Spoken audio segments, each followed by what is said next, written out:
जो हमारा टॉपिक रहेगा वो रहेगा कि how to focus on study.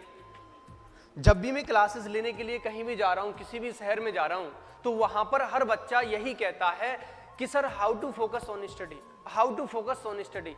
हम किस प्रकार से अपनी पढ़ाई पर फोकस करें। तो बेटा फोकस करने का केवल मात्र एक तरीका है। आप अपनी पढ़ाई पर फोकस करने के लिए आज उस तरीके को जान लो कि वो तरीका क्या है। हर बच्चा चाहता है, हर इंसान चाहता है कि मेरे सपने बहुत बड़े हैं और मुझे अपने सपने साकार करने हैं, लेकिन अभी उसको यह नहीं पता कि सपना कैसा होना चाहिए, सपना क्या होना चाहिए। तो आज मैं आपको वही चीज बताऊंगा कि सपना कैसा होना चाहिए, सपना क्या होना चाहिए, जिससे कि आप उस पर अपना काम कर सकें, आप अपना 100% उसमें दे सकें। ऐसा नहीं है बेटा कि आपने एक सपना सोचा है, आपका फ्रेंड जो है वो किसी भी शहर में जाकर के आईएएस की तैयारी करता है, आईएएस की तैयारी कर रहा है और आप भी यही सोच करके आईएएस की तैयारी के लिए उतर गए, तो आप सोचो कि हम आईएएस बन जाएंगे। ऐसा नहीं हो सकता, ऐसा नहीं हो सकता। अगर आपको आईएएस बनना है तो यह भी खुद का सपना होना चाहिए कि मुझे आईएएस बनना है। किसी को देख करके अगर आप आईएएस की तैयारी करना स्टार्ट करते हो तो 4 दिन आप मोटिवेट रहते हो उसे देखने के बाद, और 4 दिन के बाद आपका मोटिवेशन खत्म हो जाता है और आप फिर बीच मझधार में रह जाते हो। ना तो आप आईएएस बन पाते हैं और ना ही कोई अदर जॉब ले पाते हैं। अगर आपको आईएएस बनना है, यदि आपको आरएएस बनना है, यदि आपके सपने बहुत बड़े हैं, तो बेटा जानो वो सपने क्या होने चाहिए। किसे सपना कहते हैं, ड्रीम क्या होता है, उस ड्रीम की मैं बात कर रहा हूं कि वो ड्रीम कैसा होना चाहिए। अगर आपको, सबसे पहली बात, अगर आपको सफल होना है तो सबसे पहले आपके पास ड्रीम होना चाहिए, एक सपना होना चाहिए। तो सफलता पाने के लिए ड्रीम का होना बहुत जरूरी है। मैं धन्यवाद कहना चाहूंगा एपीजे अब्दुल कलाम जी का कि उन्होंने इस सपने वाली बात को जन जन तक पहुंचाया, जिससे हमें आज भी बल, एक शक्ति मिलती है। अदरवाइज लोग सपने के नाम पर तो ये कहते हैं अरे किस चीज के सपने, क्या सपने, क्यों हवा में उड़ रहे हो, कोई मतलब नहीं है, उतने लंबे पैर पसारो जितनी लंबी चादर होती है। बेटा ऐसा नहीं है। आप अगर पैर लंबे पसारते हो और रात को आपको सर्दी लगी है तो अगले दिन जाग करके आप उस सर्दी न लगे अगले दिन के लिए उसका इंतजाम करने के लिए जाओगे। तो आपका सपना यदि बड़ा है तो आपको, सपना बड़ा है तो बड़े काम करने पड़ेंगे, और करने की लालसा, करने की जिज्ञासा कब आपके अंदर उत्पन्न होती है, वो सपने को लिखना पड़ेगा। क्या करना पड़ेगा बेटा, सपने को लिखना पड़ेगा। ऐसा नहीं है कि हमने सोच लिया।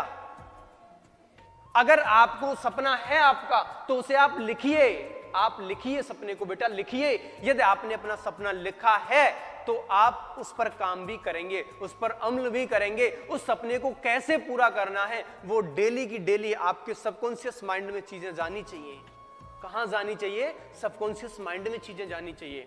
बेटा यदि आपने अपना सपना ऐसी जगह लगा दो जहां डेली नीड्स में आपको जरूरत होती है, आप फ्रिज में पानी पीने जा रहे हो तो फ्रिज के ऊपर लगा होना चाहिए कि मुझे आईएएस बनना है। आप अपने बेडरूम में सो रहे हो तो बड़े बड़े अक्षरों में लिख दो कि मुझे आईएएस बनना है। आप खाना खाने के लिए डाइनिंग टेबल पर बैठे हो, वहां बड़े बड़े अक्षरों में लिख दो कि मुझे आईएएस बनना है। अरे सबकॉन्शियस माइंड में जाने दो चीजों को। जब आपका सबकॉन्शियस माइंड ये टारगेट में रखता है कि इसे आईएएस बनना है, इसे आईएएस बनना है, तो बेटा आप आईएएस बनोगे। लेकिन वो सपना कैसा होना चाहिए, उस सपने की अगर मैं बात करूं तो वो एक पेनफुल ड्रीम होना चाहिए, और उस ड्रीम को सोचते ही आपकी बॉडी के अंदर वो रोमांच पैदा हो जाए। अगर आपको सपना अपना याद आता है तो आपकी जो भूख थी वो गायब हो जाए, केवल सपना आपको दिखाई दे, आपके शरीर के रोंगटे खड़े हो जाएं, आपकी रगों में खून तेजी से दौड़ने लगे, बेटा वो सपना होता है, उसे कहते हैं पेनफुल ड्रीम। यदि आपने अपना पेनफुल ड्रीम रखा है और उसे भी लिख के रखा है तो बेटा आपका मोटिवेशन कभी डाउन नहीं हो सकता। आप 100% उस सपने को पूरा करेंगे यदि आपका सपना लिखा हुआ है।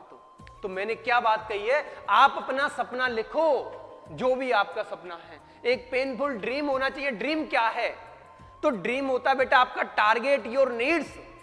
यदि आप अपना टारगेट पूरा करना चाहते हो तो आपको अपना लिखा हुआ सपना याद आना चाहिए, जो आपको एनर्जी देगा, आपको मोटिवेट करेगा और आप अपने फील्ड में एक सफलता प्राप्त करेंगे। आपने यदि आरएएस बनने की सोचा है, यदि आईएएस बनने की सोचा है, तो आप डेफिनेटली आईएएस आरएएस बनेंगे। आपका मोटिवेशन आपका खुद का ड्रीम होता है, आपका खुद का सपना होता है। मुझे सुन के या किसी स्पीकर को सुन करके, अन्य किसी मोटिवेटर को सुन करके आप अपने सपने को अचीव नहीं कर सकते। तब तक अपना मोटिवेशन अपने अंदर से नहीं निकलेगा, तब तक आप कुछ नहीं कर सकते। अगर आपको कुछ करना है तो आपको अपना सपना लिखना पड़ेगा, और सपना भी बेटा पेनफुल होना चाहिए। एक ऐसा सपना होना चाहिए जिसे सोच करके आपका रोमांच आपके शरीर के अंदर जागृत हो जाए, आपको कोई भी चीज दिखाई ना दे, आपको केवल अपना सपना दिखाई दे। तो यह होता है सपना। तो सपने का क्या मतलब है, वो चीज देखना। यही है बेटा हमारा सपना। तो इस तरीके से आप अपना एम, जो अपना लक्ष्य, जो अपना टारगेट, जो आपकी नीड है, उसे आप पा सकते हैं। लेकिन कंडीशंस क्या है? कंडीशंस केवल इतनी है कि आपके पास सपना होना चाहिए, और वो भी लिखा हुआ सपना होना चाहिए। उस सपने पर वर्क करना जानो, सपने को देखो कि क्या है। तो यही था सपना।